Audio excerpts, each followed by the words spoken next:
All right. Well, I think we will get started. I would like to welcome everybody to today's micro conference on operational advantage of time. My name is Amy Glynn. I'm the VP of Student Financial Success at Campus Logic, now a proud member of the Ellucian family. I'm excited to bring to you this new format of a micro conference where we will pack 5 powerhouse sessions into 60 minutes. Before I introduce our keynote speaker, just a few simple housekeeping items to cover. We'd love to hear from you during today's event. If you have questions for our speakers, please send them through the Q&A button. Because we will be consolidating all questions to a single Q&A session, please make sure to indicate which of the speakers your question is for. If we don't get to questions today, we'll be sure to follow up with you afterwards. Our keynote speaker has been called a thought leader when it comes to developing leadership, team, and customer service initiatives. As a former leader at Southwest Airlines, Jason learned the value of a high-performance culture where people can do their best work. During his 10 years with Southwest, he was a key driver in creating and developing the company's innovative training programs for its people-first leadership and customer service that has become renowned in the business world today. He is the founder of Culturetopia LLC, a training/speaking business, and has been captured his philosophy of creating high-performance cultures and customer service excellence in his recent books, The Culturetopia Effect and Servicetopia. Please welcome Jason Young. Hello, everybody. I'm Jason. It's good to be with you today. I'm going to have to come at you pretty fast, so it's going to be a little bit like taking a sip out of a fire hydrant, so just hold on, and I'll bring some information I think will be relevant to this idea of time and technology and how that all wraps up into a performance culture. Again, Culturetopia is simply a word I made up. The first book I wrote was called Culturetopia, and then I was asked to expand on that concept, and I actually came out with the second book, if you will, or an expanded version. If I can get my slides to advance here. My slides are not advancing. Does anybody want to help me with that real quick?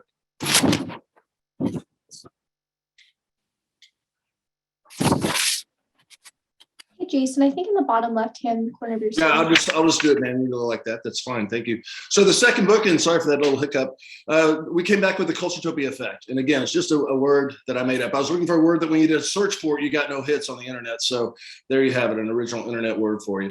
But if I were to really just break it down, we'll just back into this, what really drives performance, and it's really how we apply our leadership. Now, for me, leadership is not a title or position. It's about how you use your influence. And certainly, if we're going to have performance, we're going to have to be able to work in teams. And that's the whole reason you put people together, because they can do more work, better work, and faster work with less resources. And so the whole idea of teamwork, there's a lot of T words we can plug in there. We can plug technology into there. We can plug being able to create more time and space so that we can work together. So this concept of teamwork, it's not just your vendor suppliers, your coworkers, your boss.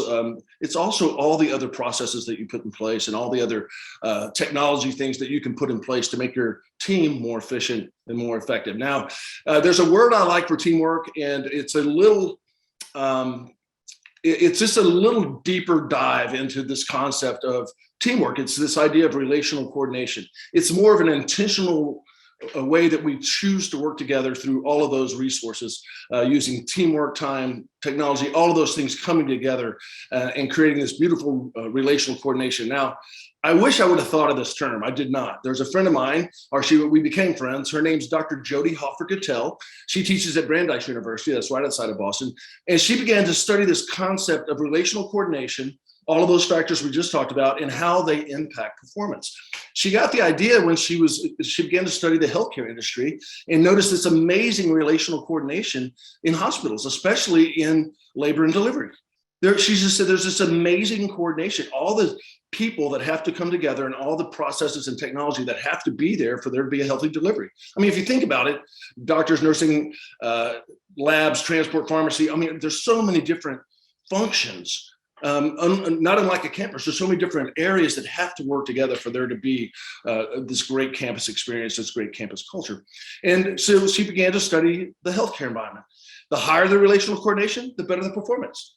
Then she said, I wonder if I could prove it in the legal environment. Began to study attorneys, paralegals, secretaries, administration. Client satisfaction went up. Billing errors went down. the better the relational coordination, the better the performance. And then she said, I wonder if I could prove it in aviation.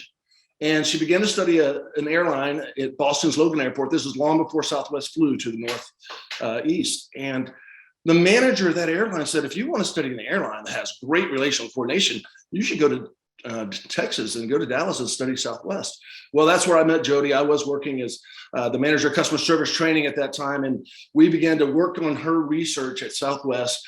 And she found the highest degree of relational coordination anywhere she had studied. She ended up naming her research the Southwest Airlines way, how to use the power of relationships to achieve high performance. And this whole concept of relational coordination and high performance, it all plays into how well do we put processes in place, how well do we create connection for people and customers, and how well do we use the upcoming technology that's going to help us be more effective, more efficient, and create time so that we can build relationships with each other internally and with our customers externally. It's a fascinating approach of this idea. Now, here's just a key concept that she talks about. Two types of tension that you're dealing with. There's people tension and there's task tension. And she discovered if the people tension's high, meaning something's getting in the way, something's not efficient, something doesn't make sense, some policy doesn't make sense. If the people tension is high, that performance drops. And you can see it all over the place. I mean, have you ever seen somebody going half speed? I see it all the time. I go into a lot of companies, I end up coaching these folks because they're just disengaged. For whatever reason, it doesn't make sense for them anymore. They're not as engaged or plugged in as they could be or should be, given that we put all these functions in place across departments so that we have this great relational coordination. Jody estimates as much as half. People they're going half speed. As a matter of fact, I was working with a lady down in Austin, Texas, and she's a VP of HR for a company there. And I said, how many people work here? And she said, about half, which I thought was a great answer, right? Depending on what policy that makes sense, depending on how behind we are in our advancements in technology and processes, we got about half of them going because people know when it doesn't make sense. They know when things are bogging down. And so the good news is if we can keep people tension low, performance goes up. And she estimates as much as 95% of our energy could go into that relational coordination that produces high levels of performance. So I'm going to ask you just right off the bat, to start looking, where are those pockets of tension and how can we use resources around us to eliminate that tension? Where are my customers experiencing tension and how can I lower that tension so that we can perform at a higher level? And now, if you know anything about aviation, it's a stressful thing to do these days. So, I mean, they just lifted the mask thing just recently, but it's just a stressful thing to do is getting on an airplane and trying to get to your destination. So Southwest deliberately tries to use technology, humor, relational coordination to try to lower tension, right? They want to try to lower that tension. As a matter of fact, about 90% of all reservations are now booked online. It's all done through technology because the consumer said that's what we want to be able to do. And what Southwest do, they quickly adapted and said, yes, we're going to put things in place that make it easy to do business with us. We're going to put policies in place that makes it less stressful to do business with us. And so they've done a great job of lowering that people tension, that consumer tension, so that we can get 95% of the energy on task completion. So if we look at that, that all kind of goes into this space where I like to work, and this idea of culture. Culture is a fancy way of saying workplace environment. There's a lot of different terminologies you can use for culture. But if I were just to break it down for you, I like to look at it kind of like a seedling. If I'm going to create a culture where this seedling can thrive, I'm going to have to put all the right elements around it. I'm going to have to take care of it. I'm going to have to water it, fertilize, whatever it takes. I'm going to have to make sure there's nothing that's going to injure it or consume it. And so we want to create this culture where we're thriving. Now, for me, this is very helpful because sometimes I ask myself, why am I getting on another airplane? Why am I going to miss another volleyball game or another football game? And I can always go back to this image and say, of course I want to get on this plane because I get to go talk to intelligent people and I get to talk about things that are true. And if you apply truth, you get results. Who would want to do that? And so I can get grounded again in why we do what we do. And some of us, we lose that. And sometimes our teammates lose that. And we have to come alongside and help give them that little inspiration to get them back into that space where they're really, truly applying all of those things that are going to help things thrive. Right? As a matter of fact, I love the word inspiration. It's a Latin word. You know what it means? To inspire somebody, it just means to breathe. When you breathe, you inspire. When you do not breathe, you expire. It's exactly what it means. And so many people, they just need a breath. And sometimes we can come alongside. And that's why this effort to come together using all the tools, all the technology, all the relational coordination we can, so that we can lift people, we can breathe life right back into them. And it literally means to come alongside somebody who just needs that breath, and you share it with them. And it's amazing what it does for the workplace. Now, it comes in cycles, and I'll just quickly run through this little teamwork culture cycle thing. Most of us have been in startup mode one place or another. It could be that you're in a new position. It could be you just got promoted. It could be that you're going into a new college or university, whatever it might be.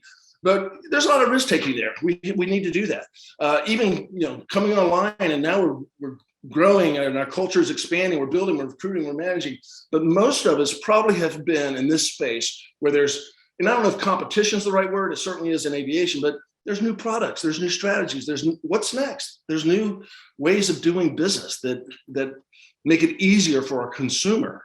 It makes it easier for our students. It makes it easier for our parents to be able to interact and engage in ways they couldn't do before. And so this whole idea of staying relevant, staying on top of the new technology and the way things move, it's critical. Now, where I hope you are right now listening to this is, I hope you're in the learning mindset, right? Let's not lose our edge. Can we learn our way to the next level? Which is going to take us right back to being willing to change, back to the risk taking. So it's a very quick way of looking at it. But if you start to think about how this would impact a college or a university campus, and this chart, this flowing across the board, it's going to continually, and again, very simplified model, but it's a very relevant model when you start talking about how this impacts the way people are relating to each other and the way we're getting business done. And so things are changing, and they're going to have to change. Aviation, I couldn't even tell you how quickly it changed, and things that were manual are now automated. Things that were, I can remember when they took the typewriters off of all the desk and said, "Oh no, we're going to use a technology now that's called a computer." And I was like, "What?" Now it shows how old I am, but I just would encourage you guys to be thinking about how we're going to move through this. And I got to hustle because I know my time's almost up. So really what your culture probably looks like is this. You have a deep-rooted culture, but it's really about how people are behaving that matters. All right, so I'm just going to wrap this up right now. Values are what's going to help us shape this all the way through. Values help shape culture. Culture helps shape this teamwork, and that's what's going to drive performance. I'm going to give you the Southwest values real quick, then I'm done. They are completely customer-centric in their values. They want to be the most loved, the most flown, most profitable airline. They want to connect people to what's important in their lives through friendly, reliable, low-cost travel.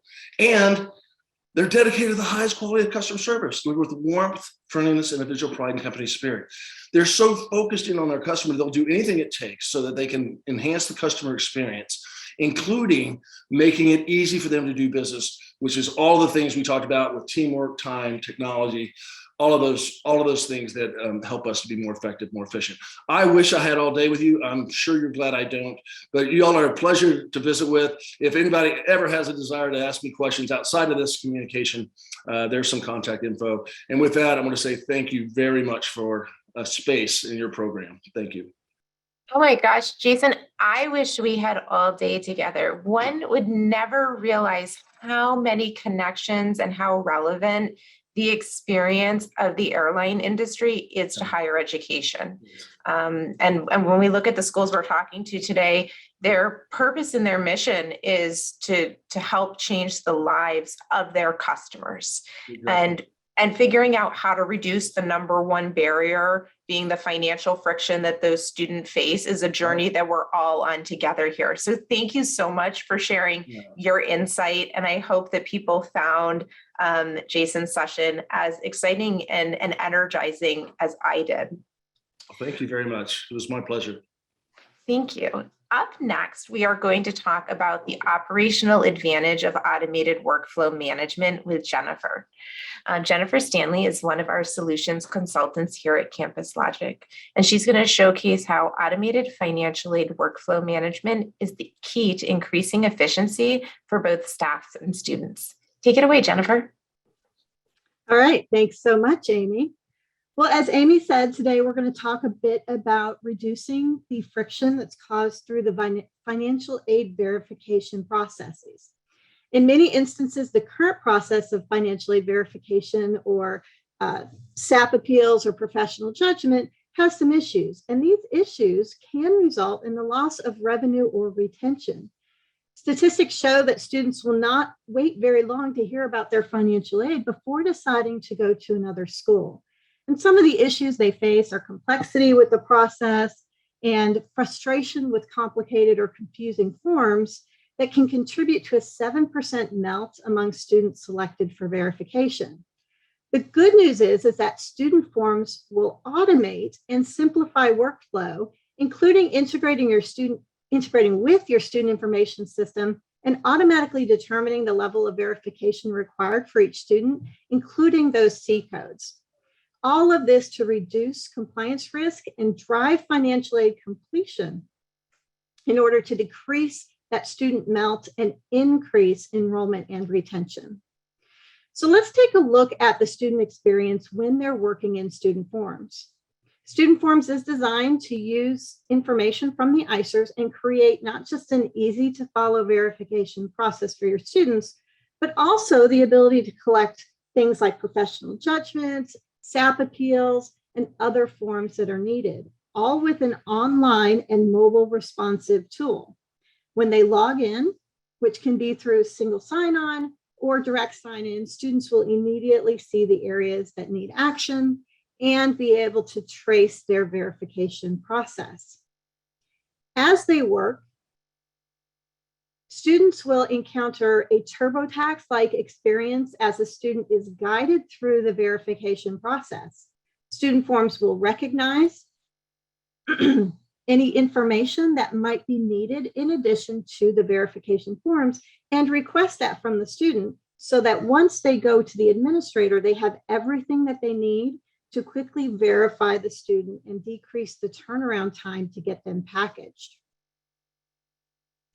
Forms are straightforward and designed to eliminate the complexity and frustration students may encounter in manual or other processes. For instance, the student information is already added to the household form so the student does not have to fill it out or make the mistake in thinking that they don't have to include themselves. As we move to the administrator view, Student Forms will also streamline the process for administrators by collecting all the information needed from the student in order to verify them. No more back and forth through phone calls or emails to get what's needed in order to verify the student. When additional information is needed, the system can communicate with the student through emails or text messages, all reducing the total cycle time by up to 80% and allowing your staff more time to do some one-on-one advising for those students that need it. As administrators work in the system, it is role-based to allow users access to the areas in which they work, but not to areas in which they don't. For example, if you have members of the appeal committee, they can come in and just see the appeals and work through that process and not have access to that student verification data. The system also includes document imaging, so it eliminates the need to have an external imaging system, which can be costly. But if you already have an external imaging system, then Student Forms can be integrated with that system in order to store documents there as well.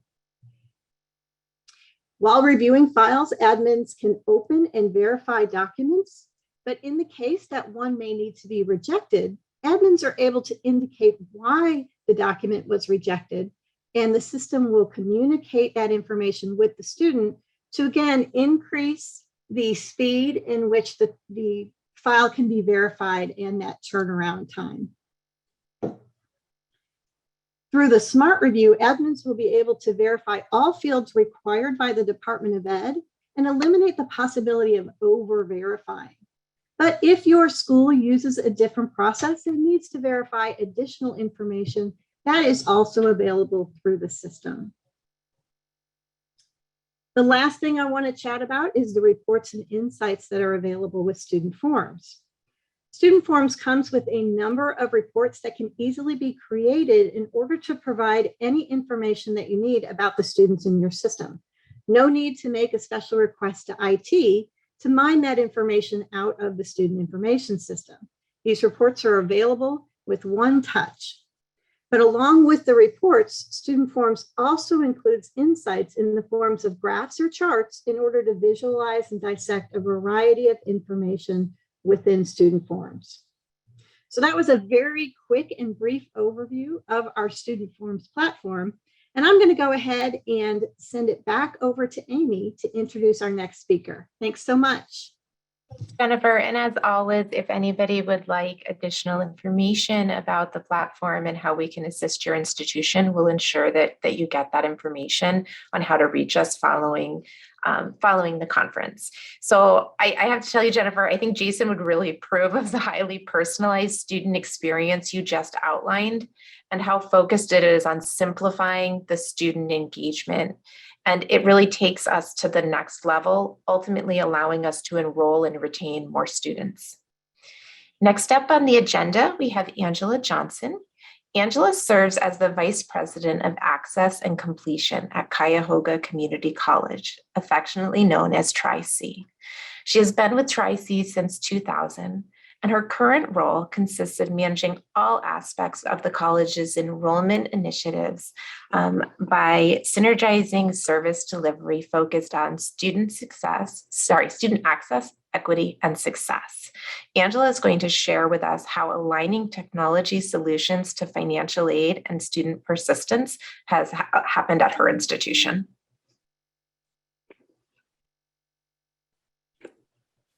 Okay, thank you. Thanks, Amy. Just want to pop my slide up here.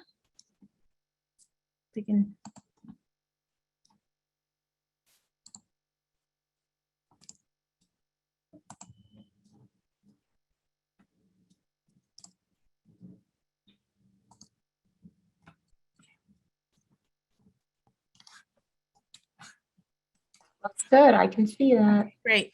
Thank you.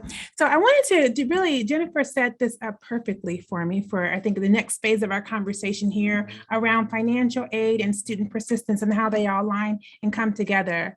So when we think about the process from a financial aid professional, these processes for us are incredibly linear. We think of them as what you see from the straight line from A to B, but our students and families sometimes think of the process as the first phase that you think of, whether it's FAFSA completion, verification, or financial aid awarding, and just the differences between how we see them, how our students and families experience that. But certainly when we think about the big decision-making around college and what that looks like, the decision is a financial decision. And so what we've been looking at over the last year is thinking about how this financial decision has really impacted our community. In Cleveland specifically, we've had certainly, like lots of other urban areas, been hit dramatically by the pandemic, but we saw specific loss of income, a greater loss of income, and a greater loss of enrollment in our community. So add a global pandemic, loss of income, as well as decisions about, can I go to college and college attainment and what that might mean for individuals and families. And so we started to think a little bit differently about how we can work to support the recovery for our students. Our first fall semester after the pandemic, which was fall of 2020, we saw a 20% decline in enrollment just at Cuyahoga. And so what we did was we implemented a new program called Full Tuition Assistance Scholarship Program. And the aim to that was to really focus on individuals who were impacted by the pandemic from a financial perspective. They were able to receive full-time credit support for credit programs, up to 1 year for their program and their payment for their tuition, and for our non-credit programs, the full cost of the program, which sometimes those programs are 8 weeks, 16 weeks, or even a year.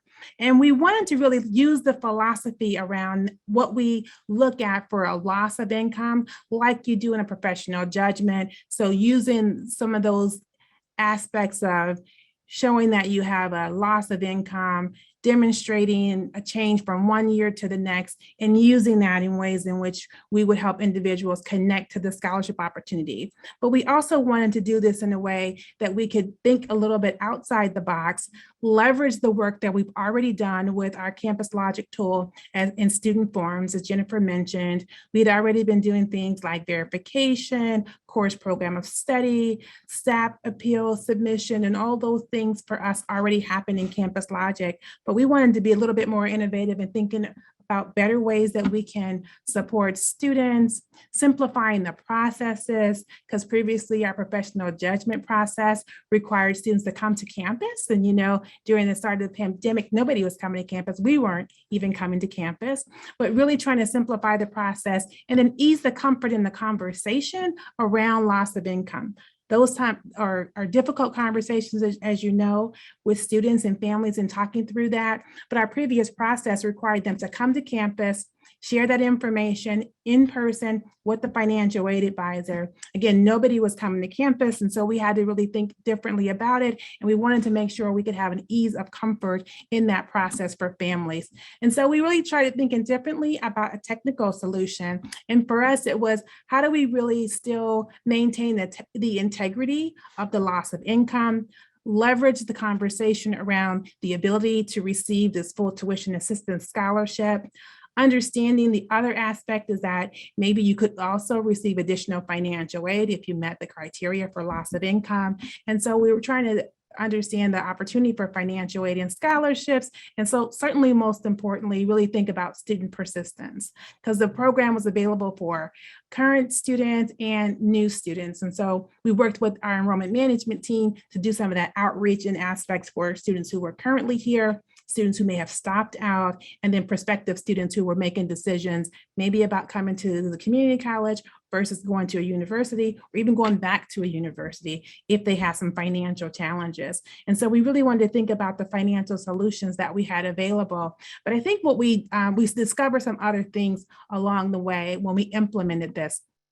So we already knew that we would get hundreds of loss of income requests a year. What we also knew is that with the HERF funding that we did receive, we were required to notify individuals about loss of income, professional judgments. We spent a lot of time adding information to our website so that we can better streamline the process. But what we did then was we were just still creating more of a manual process. So when we implemented student forms for professional judgments, we discovered a little bit other aspects and some of our analysis. And so what I want to focus on for the last time that I have here is our completion rate of the professional judgment, again, loss of income related to our online process in terms of time. So just giving you just a snapshot of a couple of years, what we typically would see, typical year would be about 18% completion rate. And what I mean by completion rate is individuals who start the loss of income process and those who complete the loss of income process. So lots of times students meet with us, they provide some forms, they may or may not follow up. And so they start the process, but they don't finish. So at that point, 18% of the students were actually finishing the process. Doesn't mean they were more eligible. It meant they finished the process and we can make a determination of their eligibility. And so the next year we saw like a 46% increase. And the year that we actually implemented the student forms for professional judgment, we saw a 44% completion rate. But I want to also just give a caveat. While it's down 2%, that was also the year that we had a 20% enrollment decline. So it's relative. So it's not necessarily down because of any process. It's likely more down because of also the number of students who also completed the process. But the year that we actually implemented the student forms around the loss of income, we saw 85% completion rate. Again, about 100 or so students, plus students complete that process each year, but we were actually seeing more students actually finishing the process. And I don't think it was really attributed at all to the fact that they could receive the potential receipt of the scholarship. It was more because the process was more simple. It was an online process. They didn't perhaps feel interrogated by having the interview with the financial aid office. We certainly did some follow-up to close the loop as we need to from a federal guidance perspective. But what we're able to see is more students finishing the process. The communication plan that's inherent in the Campus Logic tool shares information with students, ask them to provide the follow-up and the feedback, and it certainly allowed us to close the loop with the students a lot faster. And we see this as a financial success. So overall, aligning the loss of income process for professional judgments with our full tuition scholarship, we were able to award $500,000 in scholarships to over 300 students. And certainly for us, we certainly see this as a success in our process and resolving some financial woes that our families had in terms of deciding whether or not to come to college. And so the students and families had a better opportunity to know their financial decision-making so that they can make some informed college decisions. So I wanted to share that example with you in terms of time, resolving time, and certainly thinking about this in a way that really helps us better support students and families as they're making decisions to come to college. So that concludes my updates and remarks around that in terms of what that looks like for us here at Cuyahoga. Thank you so much, Angela. What I love there about what you guys did is not only did you implement a technological solution that had tremendous results, but it sounds like you really took an opportunity to interrogate your process and put the student at the center of it. And we're able to remove some of those steps. I heard you mention an interview with the financial aid staff that maybe got removed, and allows us to more humanize some financial aid experiences that can be very traumatic for our students. So I applaud you guys and love the results that you've had. Thank you so much for sharing. As a quick reminder to everybody, if you have questions on an ongoing basis, I encourage you to enter them into the Q&A section and identify the speaker who you would like to answer them. For now, we are going to move on to our next presenter, who is Mike Miller. Mike is the Assistant Vice Chancellor for Enrollment Services at the University of California, Santa Barbara. In addition to being the Assistant Vice Chancellor, Mike is also heavily involved with access and affordability initiatives on behalf of the entire University of California system. Today, he is going to share with us some of his learnings about the importance of identifying areas where we can save time for students to ensure that they have better academic success. Welcome, Mike. Thanks, Amy, and I really appreciate the invite and having a chance to come and talk a little bit about some of the issues that I'm most passionate about. I just wanted to give a little bit of background on UC Santa Barbara. Our enrollment is about 26,000 students, about 23,000 undergraduates and about 3,000 graduate students. At the University of California, we're very proud of the fact that we do serve so many low-income first-generation students.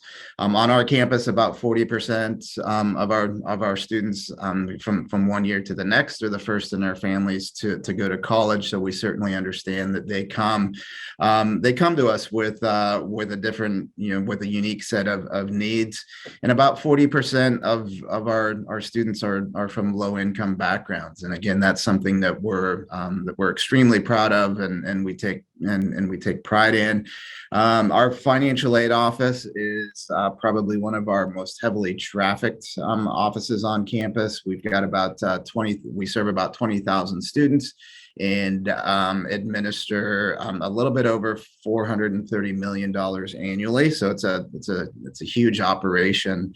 And one of the things I really wanted to touch on is a concept that I call time poverty. And essentially what we found on our campus a handful of years ago is that our students, the most vulnerable students, or the students that had the most unique set of needs, were also the students that we seem to be placing more and more barriers in front of. And I really appreciated hearing Jason talk about the lowering tension through the use of better service, and that was really something that I felt like we needed to do as a campus. And I kind of, Amy and I did a webinar not too long ago about this topic, and I did share the story about where I had kind of this aha moment, which was we were gearing up for the start of our fall quarter, and we had a line outside of our financial aid office. It was just kind of one of those years where it was the perfect combination of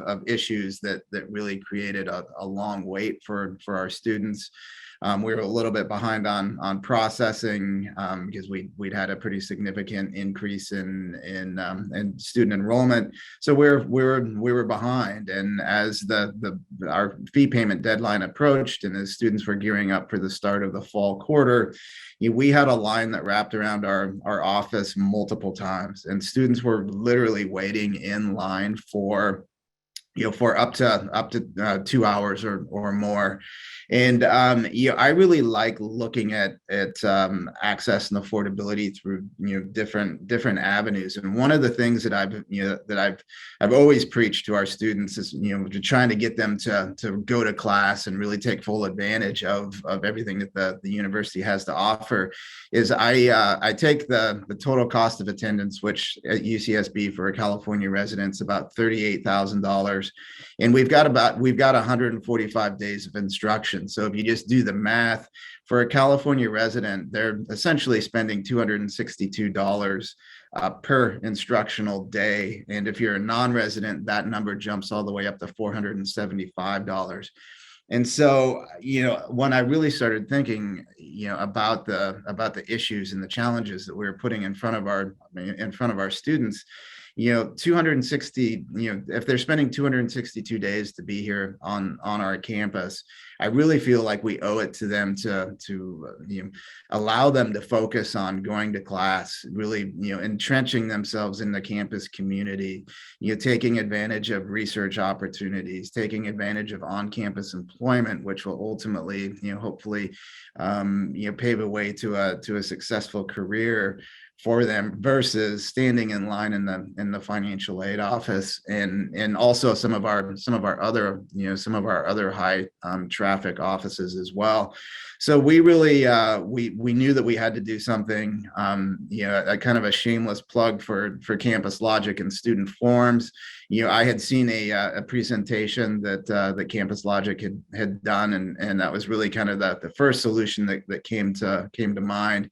And I met with our campus leadership and just basically, said we need to do better for our students. And so we implemented student forums. Literally, it was probably the fastest implementation that we've ever had, and it was a game changer for us. It really allowed us to eliminate the paper process. One of the things that we really had struggled with was students had to submit their verification documents, via paper, and they'd stick them in the mail, and then they would wait, and the mail would actually go to a central office here on our campus, and then it would take them 3 or 4 days to get it to the right department. And so it created a lot of panic, obviously, as students and parents were putting confidential information in the mail. They would call us repeatedly, did you get it, did you get it? And so once we implemented student forms, that process went away. So as soon as a form or information was uploaded, then they could see an update online. They didn't have to make those calls. And we really provided much better service for our students, but also our staff. The morale of our staff really improved because they could do things that would ultimately be helpful for students versus answering the same questions over and over again. And the response was, we haven't received your verification documents, call back in a couple of days. And that was just kind of this vicious cycle. So what we've done on our campus to really address the time poverty issue is maximize technology. Again, student forums is a great example of that. We also eliminated the need for our students to wait in line, and this was huge for us. So we got a line management software called Qless. And so rather than our students waiting in line either here in our billing office or with, waiting to meet with an academic advisor, they join a virtual line, and then we send them a text message a few minutes before their appointment time. So rather than standing in line twiddling their thumbs, they can go to a coffee shop, they can do homework, or they can take care of other daily tasks versus waiting in line. So that's been a huge improvement for us. And then the other thing that we did, and we really had to look ourselves in the mirror and simplify our business process and policies. And our current financial aid staff has really done a great job. I used to serve in that role as the financial aid director, but our current team has really kind of taken it to the next level and done a fantastic job in terms of simplifying our processes and just streamlining them and making them a bit more student friendly. So really, the overall goal on our campus is to serve our students, but to really to do that in a way where we get out of their way and allow them to really focus on the reasons that they're here, which is to take advantage of a world-class education. And UC Santa Barbara is the number 5 ranked public university in the country, and it just doesn't make any sense for us to have them waiting in line and wasting what valuable time they do have here on our campus. We'd much rather them really focus on being successful and taking full advantage of everything that we have to offer as a campus. So I'll leave it there and turn it back over to Amy. I love that every time we talk, your mantra around we need to do better for our students. I feel like that's just such a centralized focus for you guys and for us as a community to realize that as we simplify the student experience, we're inherently improving the staff experience and simplifying that as well. And so that active approach to improving that experience is ultimately going to help us increase enrollment and retention for some of those most at-risk students, right? Because those are the ones that suffer from time poverty the most, are students who are working part-time, working full-time, who are student parents. They have less time to navigate the friction and the complexity of our funding journey than anybody else. So if we really want to tear down those barriers, what you guys are doing at UC Santa Barbara to simplify that experience is key to opening the door to education for those students. So thank you for that. Next up and last on our jam-packed agenda for today is Christian Faulkner. Christian is the Executive Director of Enrollment Services at Brigham Young University, a role he has served in for the last 6 years. Christian earned his master's in accounting with an emphasis in information systems and went to work at PricewaterhouseCoopers as a management consultant. After time there and in the technology startup space, he joined BYU. Christian, his wife, their 4 children, a dog, and a cat all live in Provo. I hope, Christian, that your house is really big with a backyard. There's plenty. It's sort of exciting. We have 3 kids who've left for college. They're actually at BYU right now. So wow, I bet that gives you. So it's getting smaller and smaller every day. Well, at some point, you and I are going to talk about what that experience is like going through the enrollment and financial aid process for your own children at a university you work in. You know what it is? It's actually quite embarrassing because you get to see from the student perspective how, as Angela talked about, the things that we think are really a straight line from A to B are quite curvy for the students. So it was very insightful for me to go through that with them. But I'm grateful to be here, Amy. So thank you for the opportunity, and I appreciated the other panelists this afternoon.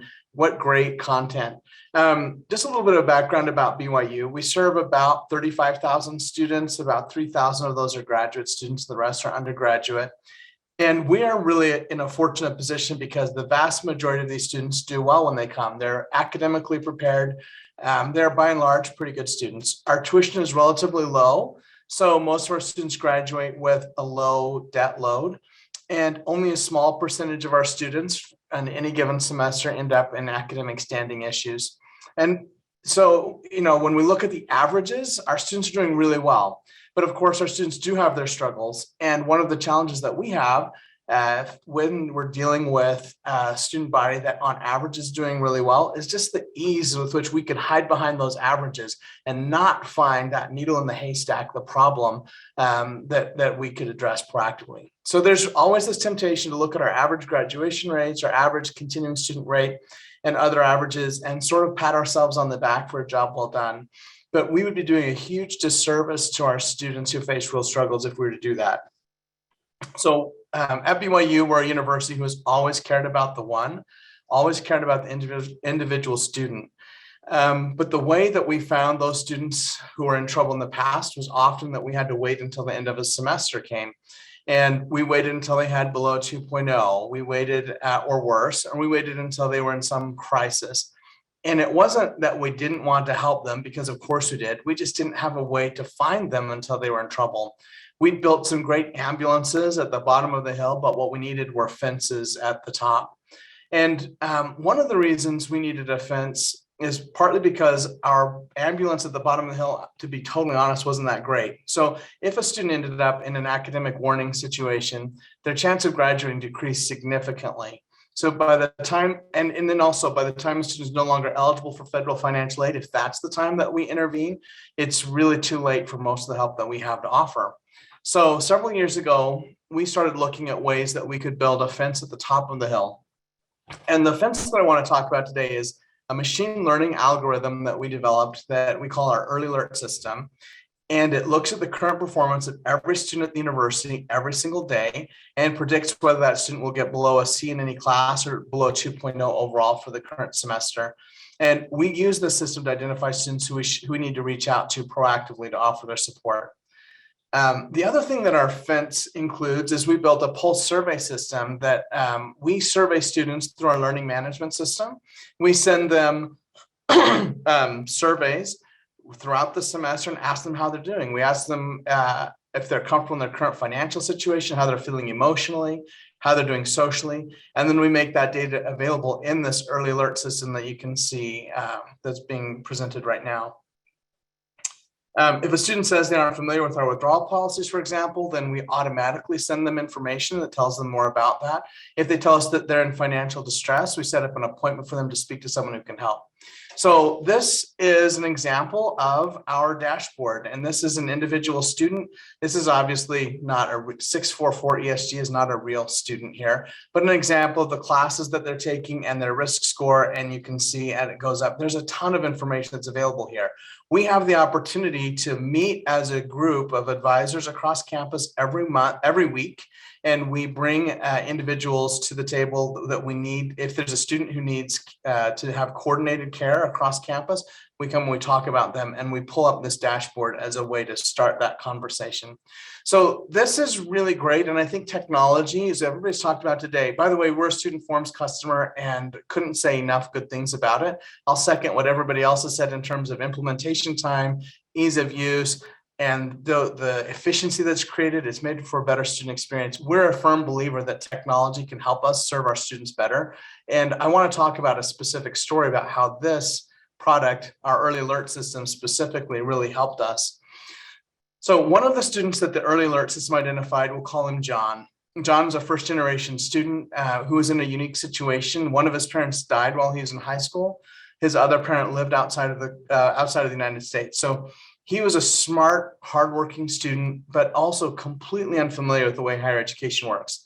He signed up for an aggressive fall schedule, and he also decided to walk onto the football team, and he made it. So now he's got football practice, his aggressive schedule, and is in financial distress. So he ends up taking a campus job where we can work about 20 hours a week. And in addition to that, he signed up for an off-campus job where he worked another 20 or more hours every single week. And I don't even know I don't know how John was able to find enough hours in the day to do all the things that he'd committed to. But as you can imagine, his grades started to suffer, and we saw signs of that in our early alert system early in the semester. So before our early alert system, this is someone that we most likely would have caught at the end of the semester after he'd already registered for next semester, in fact. He might have even been a week or two into his classes based on our policies we had at the time before we were able to really even talk to him and try to see what we could do to help. Because of the early alert system, we were able to identify that John was in trouble, maybe even before he knew it. When we learned that he couldn't, we pulled him in and we talked to him about his situation. We learned that he couldn't afford a computer. So not only was he practicing with the football team, working over 40 hours a week and trying to maintain an aggressive class schedule, he's trying to do all of his homework when the computer labs were open on campus. And he could recite our lab schedule, knew what labs were open at what times. But when the lab wasn't available, he was trying to do all of his homework on a smartphone. I can't even imagine trying to write papers on a smartphone, but he was trying to do that. So because we're able to find him, we're able to get him a free computer rental and enough financial help that he's able to quit his off-campus job. We were also able to help him think through what made the most sense for him. And ultimately, he decided to give up football and really focus on his studies because that was his goal. The thing that I love about what we're doing here is there are dozens of stories like this, and it allows us to see individual students as individuals and to help them navigate the higher education process, which, as we've talked about today, can sometimes be confusing and tricky for students, and what seems easy to us can seem extremely complicated to them. So I'm a firm believer that technology can help us better serve our students and help them achieve their educational goals. And I'm again grateful for the chance I had to be here today. Thanks, Amy. Thank you so much, Christian. Obviously, by your example there about ambulances at the bottom and fences at the top, you have to be a skier living in Utah. But, as an institution of higher education, we have so much data at our fingertips, but we're often just completely overwhelmed on how to use it effectively. And it's really encouraging to me to see schools like BYU being able to leverage that data and provide personal paths to ensure that more students like John are able to complete their degree. And in essence, you were actually, with John, overcoming both types of poverty that Mike spoke about, both the time poverty that he was struggling with because of how busy and complex his schedule was, and some financial difficulties that he was having in replacing that computer system. So I love the way that you guys were able to leverage the technology to help students like him. I'm going to have all of our panelists turn our cameras back on. I'm going to take a look here at our questions. I've seen a couple come in, and I think we have time to answer a few of them. So the first one I see is for Angela. Someone asked, do you anticipate appeals and professional judgments continuing to rise? And will student forums be able to keep up with the workload? Yeah, so it's certainly a great question. We do expect them to rise, and primary reason is that we're communicating more to students. And so lots of times we had, over past years, we would allow students to share with us or open the door, if you will, to the conversation about that. And then we would say, hey, did you know this is an option? And now we're being a lot more proactive. So we're thinking that we are going to see an increase, but we do have for campuses with lots of folks who do this work collectively. So we think we can keep up with it as well, not just the technology, but also the team members who review and make the decisions on those. Amazing. I think it'll be very interesting to see how many institutions choose to keep that proactive notification and education about the appeals process in place once the requirement has sunsetted with the HERF funds. So thank you. I appreciate that. Mike, the question is, if we have a lot of financial aid processes that need improvements, where do you think is a good starting point? Yeah, I think that's a great question. I would also actually really be curious to hear what Jason would have to say about, not obviously not in the financial aid realm, but, in his line of work. But I would say, that there are really three main areas that I looked at. Number one would be, where the highest risk to the university lies. The second is what could potentially impact student enrollment. And so I would really, look at focusing on those two areas. And then the other thing that I really found to be super helpful when trying to get buy-in from the campus was, what solutions can be used across multiple departments to serve, to ultimately solve, several different needs rather than just focusing on the financial aid bit. But yeah, so those would be my immediate thoughts. I love it. And I agree with you. We're going to ping pong over to Jason, and I'm going to ask, as you consult and meet with organizations and you look at how to tackle the complexities within their system, how do you direct them to find the right places, the right levers to pull? I'll probably go back to my Southwest experience. I think it's going to be the most clear.